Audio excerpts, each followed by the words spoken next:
तव कथामृतं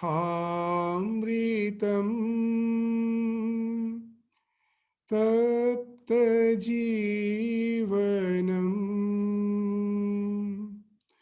कविभिरीडितम्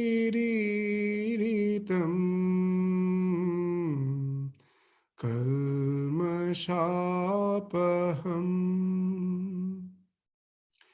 श्रवणमङ्गलम्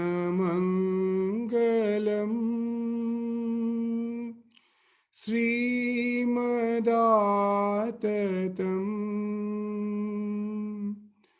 भुवि गृह्णन्ति ये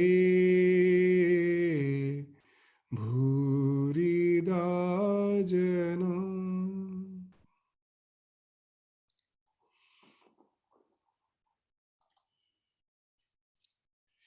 So we will continue with with the conversation of Sri Ramakrishna with Vidyasagar. So we are almost in the last portion of the discussion. So we will take up from the portion where we have left out in the last class.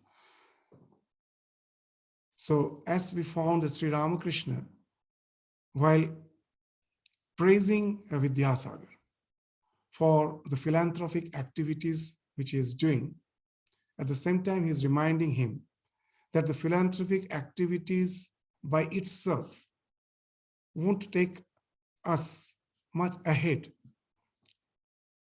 unless there is a spiritual intonation behind it, a spiritual orientation behind it. That alone will enter in karma yoga. Otherwise, the philanthropic activities by itself, though they may do some good, but at last we will find it neither helps us to evolve spiritually, nor that our intention to do really good to the world. That also we will find the way we think we will do good to the world, it never happens. Because we will find that, as Swami Vivekananda used to say, that the world is like an old rheumatic patient. You try to get rid of the pain in the knees, it's by massaging, it just shifts to the ankle. So the problems will find expression in a different way. In the society, there cannot be ultimate good, however we may try. So that way, if just doing good to the society is our aim, at last it will end up in frustration. And it's a fact of life. The person to whom Ramakrishna is speaking, we all study about Vidyasagar's achievement. Vidyasagar was in no way a spiritually oriented person. He believed in doing good. But if you study his life, even in the Wikipedia you go, his last age, in his advanced age, he became extremely a dejected person. Because he used to say that if someone used to criticize him, his reply would be, have I done any good to you? That why are you criticizing me? Means throughout the experience of his life, that experience he gathered, that the person to whom you try to help, at last you will find it is they who are criticizing you, abusing you. So that's why when anyone criticized, he used to say, have I done any good to you? Why are you criticizing me? So that was his attitude. Why we are saying this? It's not to criticize any person. It is just to say, doing good for the sake of doing good, at last doesn't serve any purpose. Neither it helps us to evolve spiritually, nor it really does any good to the world. You will find that the problems remain as it is. It has found expression in some other way. It's like an old rheumatic patient. So now, with this prelude, let us continue with the discussion which Sri Ramakrishna is having with Vidyasagar. So the master, by these philanthropic activities, you're really doing good to yourself. So this is another idea of Karma Yoga, which we will find Swami Vivekananda has expounded in his lectures, that by doing philanthropic activities, it is not that we are helping others. What we are doing is really we are doing good to yourself, our own self. because all the philanthropic activities are the opportunity for our spiritual evolution if we do it with a proper orientation. That through all these activities, I am having my own chitta shuddhi. When I do it selflessly, it helps to cleanse my mind without expectation. When I do the actions, it cleanses my mind and it purifies me, and in the process, it becomes the means for my spiritual evolution.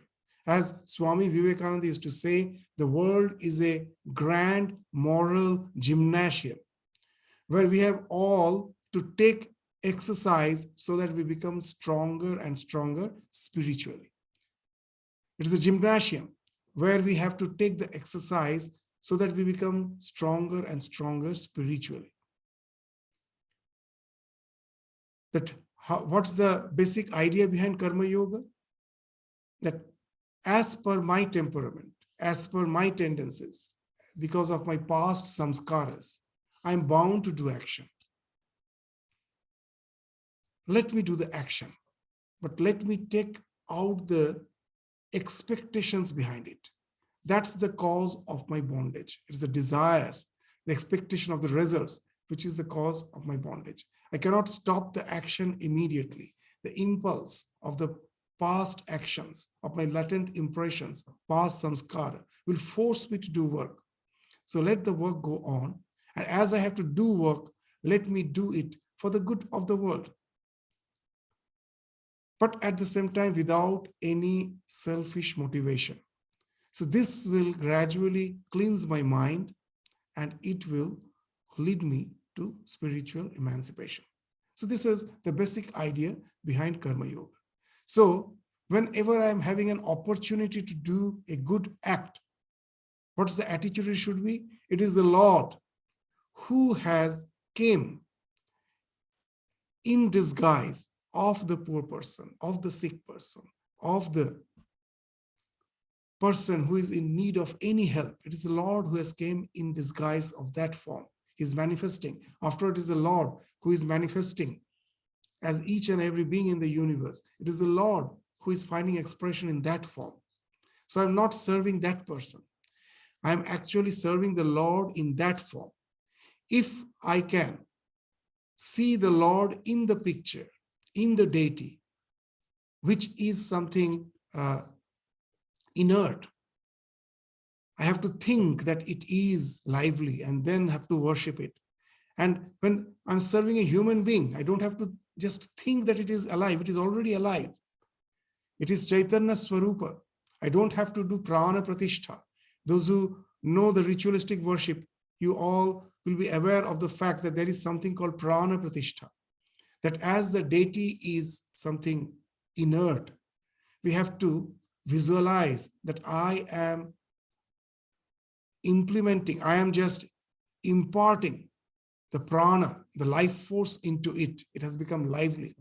So you have to do that prana pratishtha. You have to establish as if life in it through visualization. But for a living being, there is no need for prana pratishtha.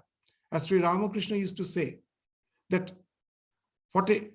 this ridiculous thing it is, that for worshipping the deity, we have to do prana pratishtha. And for the living beings who are moving around, there is no need for prana pratishtha. But somehow we can see God in that inert object, in the deity, but we cannot see God in the visibly moving form, in the form of beings. Then already the life is there. The conscious principle is behind that.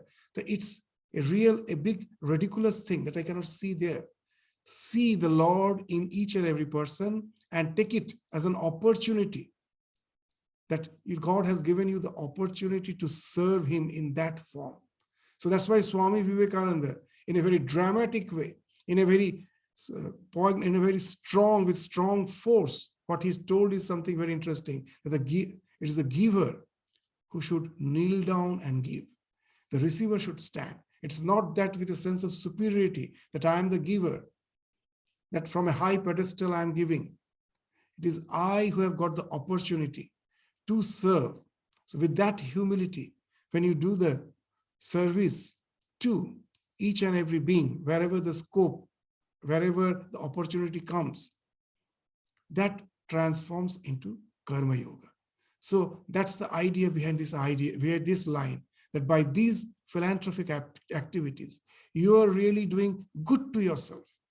It is an opportunity to you to do yourself by evolving spiritually, by doing it selflessly, by offering it to the divine who is manifesting as this universe. Shiva Jnane Jiva Sheva.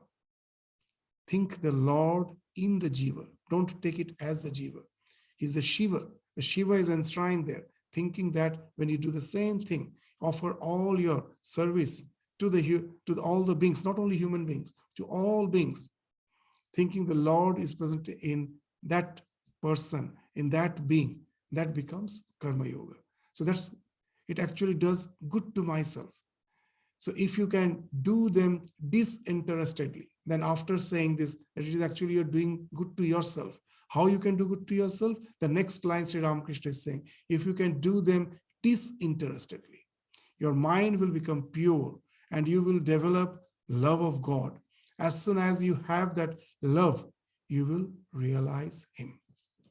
So if I can think the Lord is manifested in each and every being and go on doing my actions as per my inclination, as per my temperament, as per the situation in which I have been placed, as per my swadharma, it becomes a worship. And as I'm constantly thinking of the Lord, it's not that the person whom I'm serving, I think him to be just a limited being. It is the Lord who is behind him. With that attitude as you are doing, so naturally, the question of developing love for the divine, this becomes something immanent. It's something obvious. So that's why he's saying, if you can do them disinterestedly, your mind will become pure and you will develop love of God. As soon as you have that love, you will realize Him. So there are two ways. I see the Lord in that person. That's one way of doing the action. And another, whatever tendencies I have, whatever good qualities I have, that the Lord has implanted in me. I am just an instrument. Lord is working through me. I'm just the channel through which the Lord is working. So with that, when I work, the total dependence on God comes, because there is no question of expectation. I'm just an instrument. I'm just a channel in the God's hand through which God is taking care of His own creation. So with that, that's how the disinterestedly you can do the action, and the love of the divine gradually dawns in our mind, and that in turn will lead us to that spiritual realization. So total dependence on God will result in love of God through Chitta Shuddhi. So that's the idea. So now Sri Ramakrishna will be expounding when he said that to do them disinterestedly, how to do them disinterestedly. That's the idea. Now Sri Ramakrishna will be speaking of. Man cannot really help the world. Just these words are very important. Don't read it very fast. Just read it, each and every line, and contemplate. Man cannot really help the world. The next thing what he's saying is very, very important. God alone does that. He who has created the sun, the moon. Now the next line is very important. Who has put love for their children in parents' hearts, endowed noble souls with compassion, and holy men and devotees with divine love. So it is He who has put that love for their children in the parents' heart. It is who has created the sun. Without moon, we cannot think of sustenance of life in this earth. The sun has a great role. The moon has a great role. It is because of the sun that life is possible. Because of the moon, all the movement of the waves. What's the effect of the moon? If you want to find out, you have to go to the seashore and see that the effect on the full moon night, how the waves have increased. So The moon, in a way, plays a great role in the sustenance of life in earth. The sun, of course, it is palpably visible. Without sun, there cannot be any life. So it is he who has given this wonderful world. And not only that, it's not only those physical means, even the love, the compassion, which we find in the holy men, in the parents, that is implanted by the Lord in the heart of the parents, of the holy men. That nowadays we find even in biology, even in modern science, they have started saying that the genes is altruistic. That to help others is in our genes. Without that, life wouldn't have been possible. It is the law of interdependence, and that interdependence finds expression through love, compassion, altruism. And where did it came from? It is within the plan of the universe. It is the plan of the divine. So that's now what Sri Ramakrishna is saying. You will understand when, again, let us read those lines. Men cannot help the world. It is not we who are helping the world. It is God alone who does that. He who has created the sun, the moon, who has put love for their children in parents' hearts, endowed noble souls with compassion, and holy men and devotees with divine love. The man who works for others without any selfish motive really does good to himself. Many say that Swami Vivekananda's lectures, there is no mention of Ramakrishna. Yes, it's true that he has not quoted him. He has not used his name.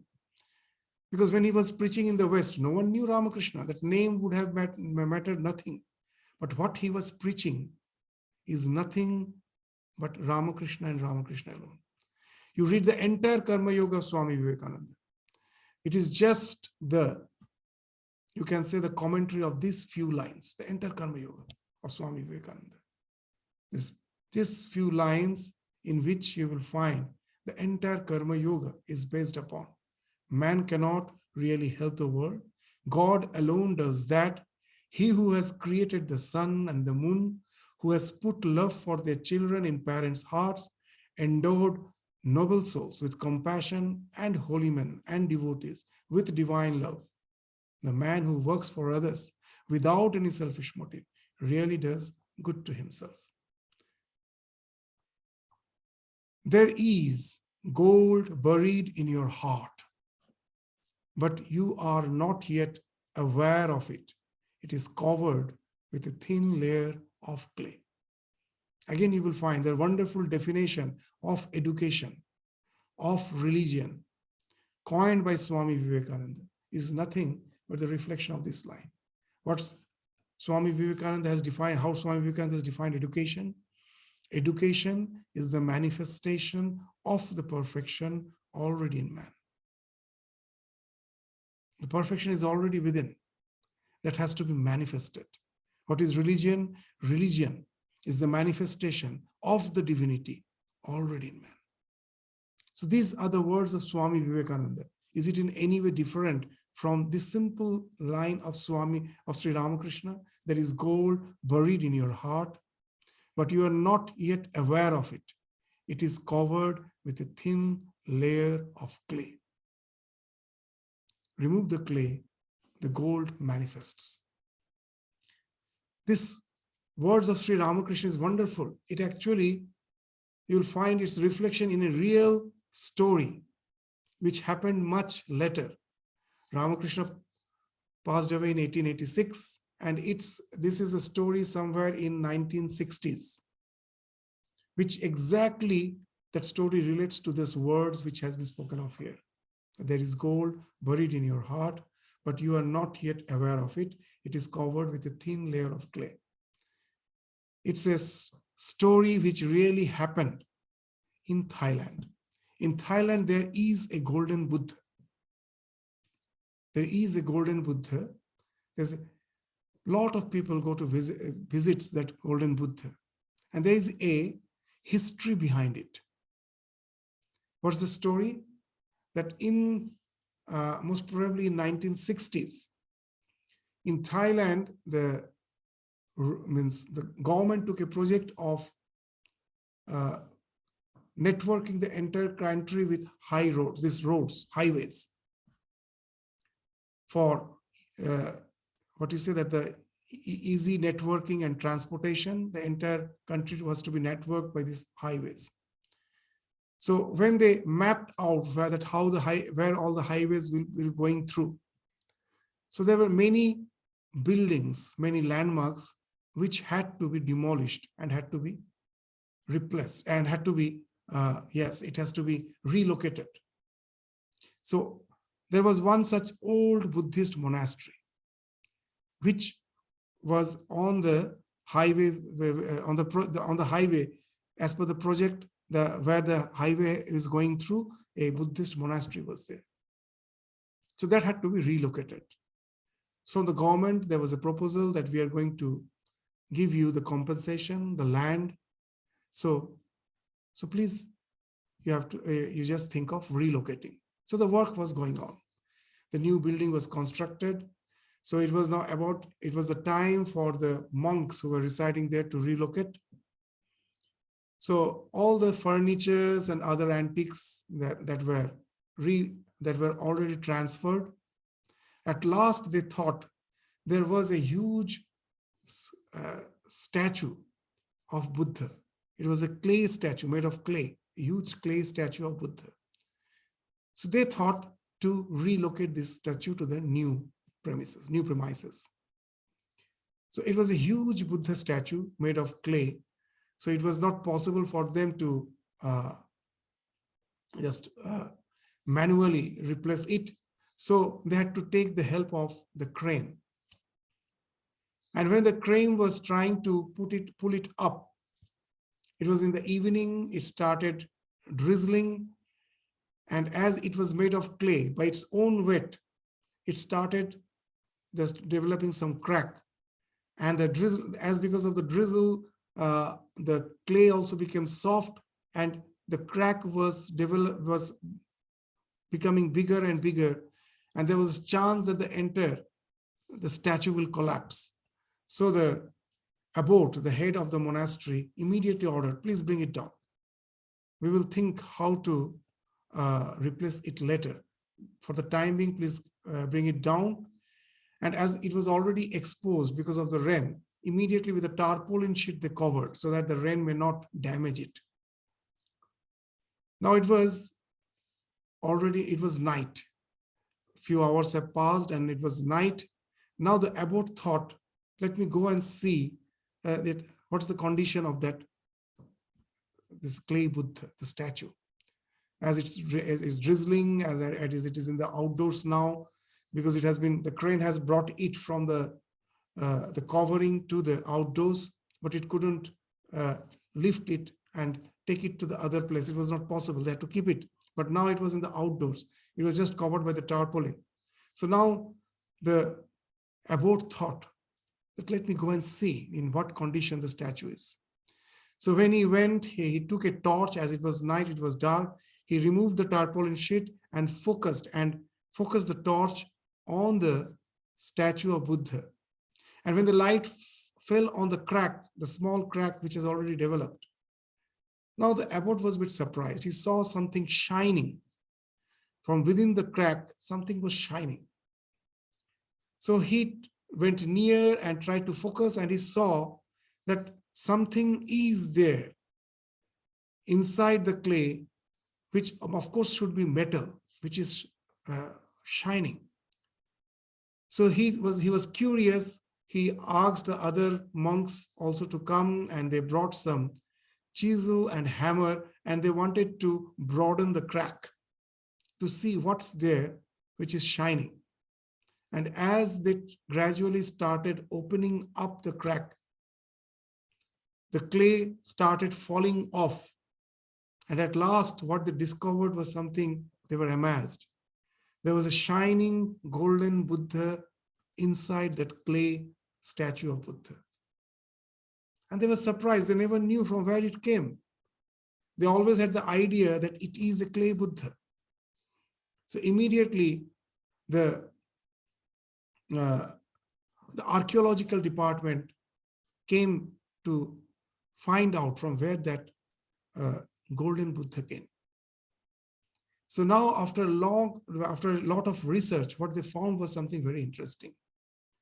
That this Thailand was attacked by Burma a few decades, about a century back, about 100 years or 200 years back. It was attacked by the Burmese, what you say that they came to just plunder. They plundered the land, and the king was quite weak. The plunderers were sufficiently strong to take control over the country. So the country was in chaos. They were looting the entire country. They were killing people. And the Buddhist monastery in that time, it was an old Buddhist monastery. The monks who were residing in that Buddhist monastery in those days, they had that apprehension that these plunderers, they were the pirates, that in no time they most probably will be attacking the Buddhist monastery and will try to loot all the wealth from that monastery. And it's in that monastery in those days they had that golden Buddha. It was the golden Buddha. So now how to hide it? It is they who covered the golden Buddha with clay and gave it a form of the statue of Buddha. It appeared from outside, it is a clay Buddha. But within a few months, as they thought, that's what happened. The plunderers came, the pirates came, attacked the monastery. They tried to loot whatever they got, whatever they found, and most probably there was a resistance from the monks, and the monks were killed. And the Buddhist monastery was lying dilapidated for years together. The plunderers were there ruling over the country for 60 years. After 60 years, there was an uprising from within the country, and these pirates were defeated, they were killed, and the country again got its independence. It again became an independent nation. And when it became an independent nation, seeing the signs of monastery, a new generation of Buddhist monks finding that this dilapidated building do have the sign of a monastery. The clay Buddha was there, other things which speaks that it's a monastery, that gave them that indication that it was a monastery. So they started staying there. So this new generation monks, after 60 years, they had no idea what was there 60 years back. And they kept that Buddha, that clay Buddha intact. They were worshipping it. It was there. They never knowing that there is a golden Buddha hidden behind the clay. It's just because when they tried to relocate it, and because of the crack, that this was discovered. That's how the archaeological department found out that how that golden Buddha was there hidden within the clay Buddha. Now, this is a fact. Now there's a lot of tourists who throngs that place to see that emerald Buddha, the golden Buddha. But what's why we are relating this story? That there was a covering of clay over the Buddha. Why that covering came? Because of fear. Fear comes from, it's a negative a trait of our character, which speaks of hiding, it speaks of not allowing our potentiality to manifest. Any fear. Whenever we have fear, we cannot realize our potential. So it remains hidden within us. So out of ignorance, the fear comes. What's the ignorance? That I am this limited being. With the fall of the body, I will be annihilated. So this ignorance begets fear. This fear doesn't allow the potentiality to manifest. So after relating this story in one book, I found what they told is very interesting. That we all have a golden Buddha within, a golden Christ, whatever it may be, a golden Jesus, a golden Buddha, a golden Krishna, as per your Ishta. It is there. The clay of ignorance is there. So it has to be removed so that the golden Buddha is revealed. It's a story which speaks of the Oriental way of thinking. There is two ways. In the Western way of thinking, we find there's a dichotomy. There's a division of good and evil. That good exists, along with that evil do exist. And we constantly have to balance these two. We have to get rid of the evil as much as possible so that the good can win. The fight of God and Satan is something going on. But in the Eastern philosophies, whether it is Buddhist or Hindu philosophy, the idea is the ultimate reality is only good. What is evil? Evil is just the manifestation of ignorance. When I don't know my real potentiality because of ignorance, when that inner potentiality gets covered, that finds expression as evil. There is no such separate existence of evil. Just to give an example, suppose take a seed. A seed has the potentiality to become a huge tree, banyan tree. But why it has not become, it couldn't become a banyan tree? Because most probably it was sowed in a place, the seed has fallen in a place which was a swamp, too much of water, and the seed has got rotten. Or most probably it was in a dry place. So that dried up the seed. That seed got dried up, and so it couldn't sprout. So this excess heat or excess water are the things which didn't allow the seed to manifest. If it would have got the proper conditions, it would have sprouted into, it would have become a huge banyan tree. So this rotten seed or the dried seed is not an evil. It is just the expression of the fact that the hidden potentiality within it couldn't be manifested because of the lack of proper conditions. If you give the proper conditions, that inner goodness is bound to manifest. So there is nothing called evil. Evil is just the expression of the fact that the hidden goodness, that the potential goodness couldn't be manifested. That's evil. There is no separate existence of evil.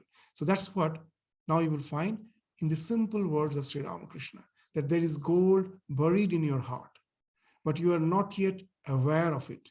It is covered with a thin layer of clay. So here, with this type of attitude, what happens? No one is left out. You don't boycott anyone. You find that the Eastern, in the Hindu religion, they never say that there is no scope for you. For everyone, there is scope. The entire Tantra came from that idea that no one has to be left out.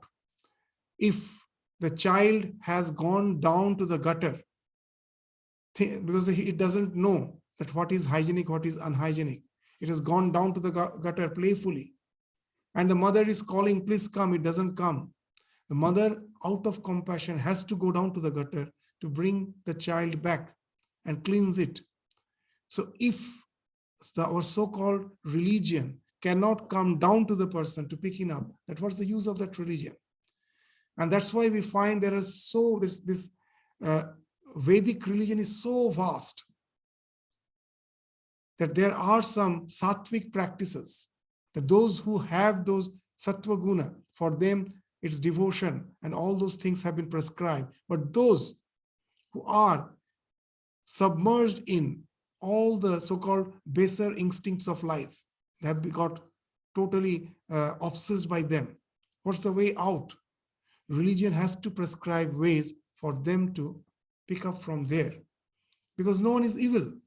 That it is only because he didn't get the proper conditions to manifest his spirituality, he is in that level. So it is not that he is hopeless, that his genes are such that he can never be good. He has to be in the, what you say, that nowadays compassion in the West, how it is thought of, that he is inherently bad. His genes are that he is inherently bad. So we don't punish him. We don't punish him, but he has to be kept in the jail because he may prove to be a danger for the society. So there the compassion ends, but we never think that he can be good. And that's the thing which creates that evil begets more evil. You will find the one who has committed crime and was in the jail for 20 years, when he comes out, still has a tendency again to do the same crime. And people shout always why he was released. Because no one told that he is actually basically good. What they told is, you're basically bad. There is no scope for you. Your genes are such. And that's what he's convinced about. So here is the word of hope, that everyone is good. Give him proper environment. The good is bound to manifest. The bad is only the expression of the fact that the good never got, the inherent goodness never got chance to manifest. So there the compassion goes still down to bring you up and to liberate. Even the sinner can be liberated. No one is left out. So these lines are very, very important. There is gold buried in your heart. That no one is genetically, wired to be bad alone. No one.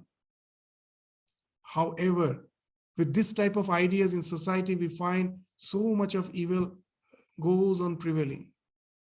If we can have a word of hope by this idea that everyone has that inherent goodness, there is a scope to really transform the entire personality. He need not be bound, imprisoned by the so-called the genetic orientation. He can outgrow it. And just today's sinner can become tomorrow's saint.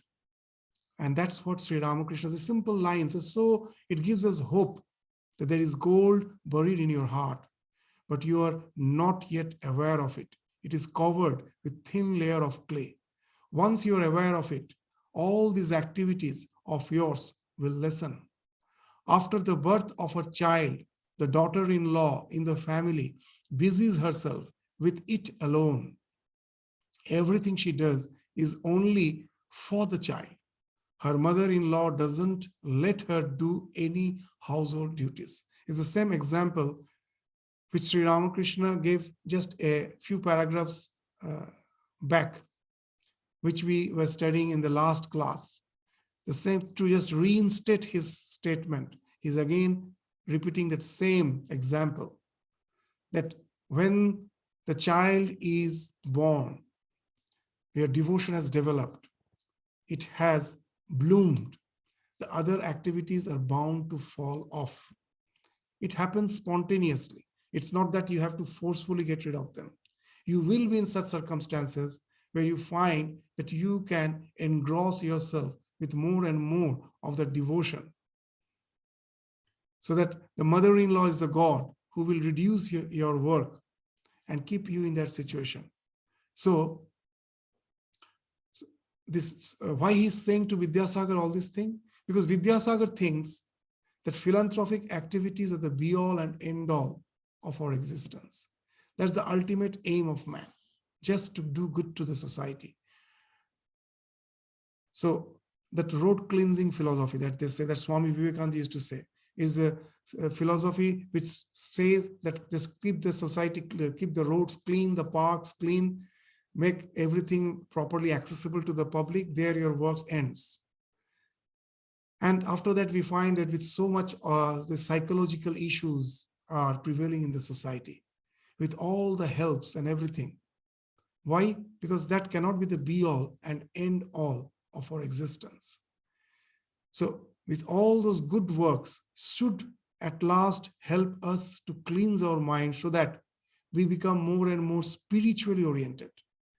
Without that, just the material prosperity can in no way give us ultimate fulfillment. That's as Swami Vivekananda used to say, that I am a socialist because half a loaf is better than no loaf at all. That when the society is we're deprived even from the basic necessities of life. There you cannot preach religion. There you cannot talk of spirituality. When I am hungry, I cannot think of these higher pursuits of life. Immediately my hunger has to be removed. But when I am fed, I have the basic sustenance of life is met. What to do with my mind? That will create havoc when it is kept free. Even last year, 1 year or 2 years back, suddenly in Germany, there was a lot of the breaking of the shops were going on.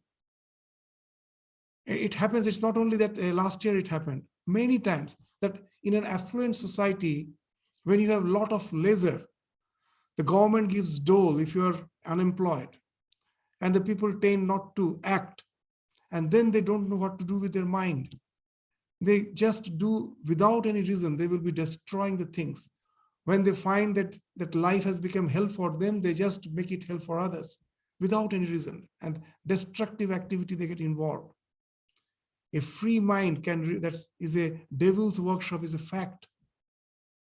So once with all the prosperity, when the basic needs are met, what will I do with the mind? That mind can be really a devil's workshop unless you find a higher purpose of life through spirituality.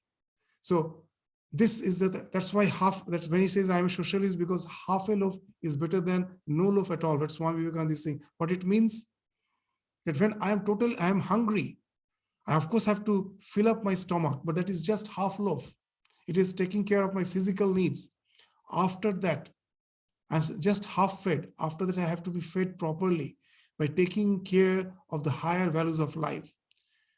As a human being, we have to. Without that, we cannot live. We have to search for the meaning of life, higher purposes of life, and have some spiritual orientation.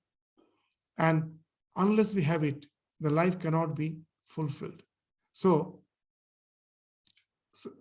that's why we find that there should be a gradual transformation, that all the activities by itself cannot be the be-all and end-all of our existence. It should lead to a type of spiritual evolution. Again, we will find that Swami Vivekananda's lecture, in these few lines, there is a lecture. A complete lecture is based on this line, that activities by itself doesn't serve any purpose. Where he speaks of the story of the dog's curly tail,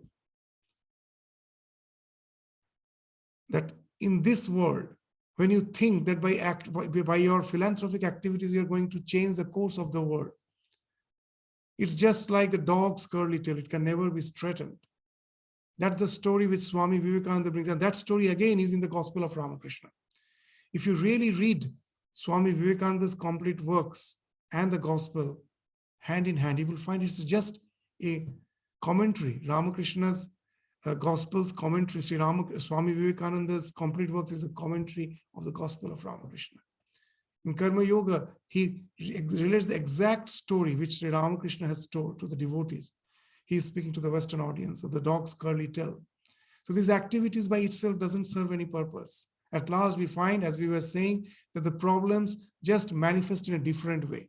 There is no permanent solution to the problems of the world. Not only that, Swami Vivekananda in his Karma Yoga has mentioned that if the problems are solved in arithmetic progression, and if we try to do good to the world and this goodness increase in arithmetical progression, the evil increase in geometrical progression.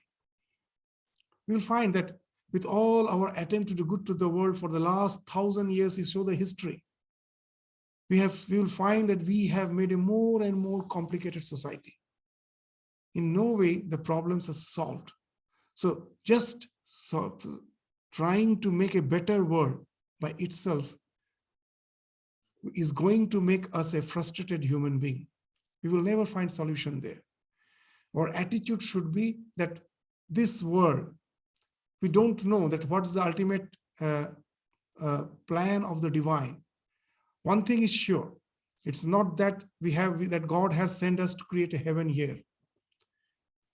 He has sent us to give us a choice that you can be of the world and you can be united with me. But at the same time, he has made the world in such a way that it is perfectly imperfect. The stories help that in the Bible, the story of the prodigal child, that's such a wonderful story, that a rich man had two children, that one, the elder son, was obedient to his father. And the youngest one, the son, wanted to be free. So he asked his father to give the share of his property which he inherits. And the father told, why? Stay with me. We can stay together. What's the need of just separating? But the younger son wanted to be free, and he insisted. As he was insisting, at father had to yield. He gave him the share of the property which he is supposed to inherit, and with that he left. And within few years, he was not a responsible being, a child. He had not developed any sense of responsibility. With all that money, he thought it is something which is going to be there with him forever. He was spending the life lazily, spending lavishly. And in no time, within just a year or so, he found that all his wealth has gone. He has turned into a pauper. And now the thought of his father came back, that I cannot sustain myself without my father. But there was a fear that if I now go back to my father, he will kick me. He will be angry with me, annoyed with me, that I have disobeyed him. I have wasted his property, wealth. So, but as there is no other way, with fear, with all those apprehensions and fear, still he proceeded towards his father, not sure what his father is, how his father is going to react. And the father, seeing the child coming back from a distance, ran, embraced the child, brought him back home, and there was a huge celebration. The father celebrated the son's homecoming. So what's this story? Why is it in the Bible? The same idea that the world has been created perfectly imperfect. God has given us the choice. You can be united with him or you can be separated. You can go out. But he has made the world perfectly imperfect so that at last we are bound to be the paupers. And then with fear, we see to the God that first comes fear. Oh, I have sinned. But God is not at all bothered about all those things. He is just waiting to be again reunited with his son. He knows he will come back with the fear, but it is God who will go and embrace his child and bring him back home and celebrate his homecoming. So what that story says, that all these activities which we are doing is with a sense that this world where we are moving out is something which we are going to make perfect, which will become an heaven. At last we find it remains as it is, and we ourselves have become a pauper, and we have to come back. And that's where the question of all the activities has to fall off, that renunciation has to come, and more we have to become united with the divine. So there, the purpose of the activity is at last to exhaust all our free will, that the free will which I thought that I am the master of my own situation, that has to go off, and I have to get established again in my spiritual identity. So that's what Sri Ramakrishna is saying. Once you are aware of it, all these activities of yours will lessen. After the birth of a child, the daughter-in-law in the family busies herself with it alone. Everything she does is only for the child. Her mother-in-law doesn't let her do any household duties. So that to keep the balance, the question comes only when the devotion is yet to grow. As in some other place, Sri Ramakrishna will be giving another example. What's that? That if one is drunk a little, one can think of maintaining balance between socializing and intoxication.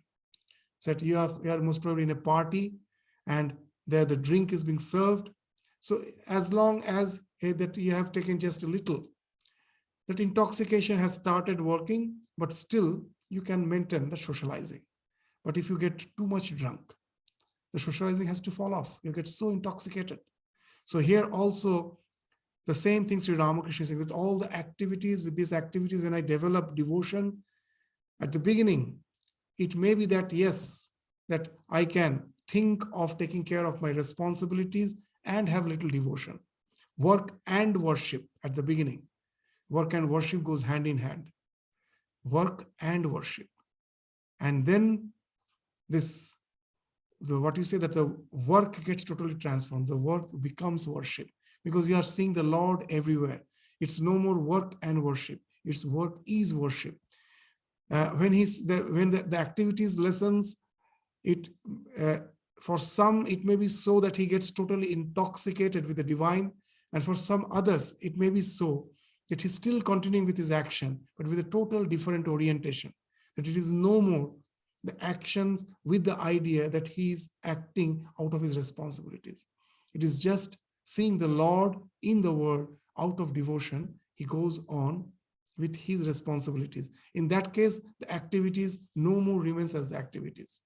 So in whatever sense we may say that the activities has to lessen, in the sense that we think that we are doing something good to the world, it has to get transformed into devotion. So that's what Sri Ramakrishna is indicating, that once you are aware of it, all these activities of yours will lessen. After the birth of a child, the daughter-in-law in the family busies herself with it alone. Everything she does is only for the child. Her mother-in-law doesn't let her do any household duties. So now that story, this Sri Ramakrishna story, we will read it. Itself explains a lot, but after reading the story, we will try to reflect on it. Go forward. A woodcutter once entered a forest to gather wood. A brahmachari said to him, go forward. Cherai Vedi, go move on, don't stop. He obeyed the injunction and discovered some sandalwood trees. After a few days, he reflected, the holy man asked me to go forward. He didn't tell me to stop here. So he went forward and found a silver mine. After a few days, he went still farther and discovered a gold mine. And next, mines of diamond and precious stones. With all this, he became immensely rich. So never take the milestone as the final goal. The doing little good work, philanthropy. Let us not stop there, thinking that to be the be-all and end-all of our existence. That is good, that's not bad. But go forward, as this story says, that there is some gold hidden within. Try to find out that gold that you yourself don't know that the gold is hidden within. It is that gold from where that love has emanated and which has enabled you to do the good works. So go to that source, get identified with it. For that, this life is. All the good works which we do, that has as such ultimately no value unless that helps us to get identified with the spiritual dimension of our existence. So that to get identified with the spiritual dimension of our existence is what is meant by becoming immensely rich, by not stopping in any of the milestones. The milestones are this doing good to the world, which we think to be the ultimate goal. That's not the ultimate goal. Go forward. So that's the story which Sri Ramakrishna is telling to Vidyasagar. Why is saying? Because Vidyasagar, as again and again we are saying, he, though being such a highly scholarly person, somehow was agnostic. He was not at all interested with that spiritual way of living. He was quite happy with just doing good to the world. He was a very compassionate person. He was doing good to the world. For that, he had a lot of accolades, approbations, had a lot of respect from the society at the beginning. Of course, in the later, we will find he did get a lot of betrayals. And he was happy with that. Sri Ramakrishna just can foresee that this all can never give us the permanent satisfaction. The purpose of life cannot be So that's you cannot the purpose of life cannot be fulfilled just by this type of philanthropic activities without any spiritual orientation. So to develop the love of God is the real purpose. In Karma Yoga, as Swami Vivekananda used to say, world is the means, God is the end. For most of us, spirituality, or really, what is religion? Where God is the means, world is the end. I want wealth, I want good position in life, I want proper health, no sickness, no illness. For that, I pray to God. So God is just the means. World is the end. What this world can give me, that is what I want. I want wealth, I want position in life, I want good relations. That's what I want. God is just the means. Sri Swami Vivekananda is saying that's not spirituality. What's the spirituality? That where God is the means, world is the end, that is materialism. That is not spirituality. And what is spirituality? Where world is the means, God is the end. People seeing you will feel that you are totally engrossed with the world, taking care of your responsibilities, taking care of children, taking care of the society.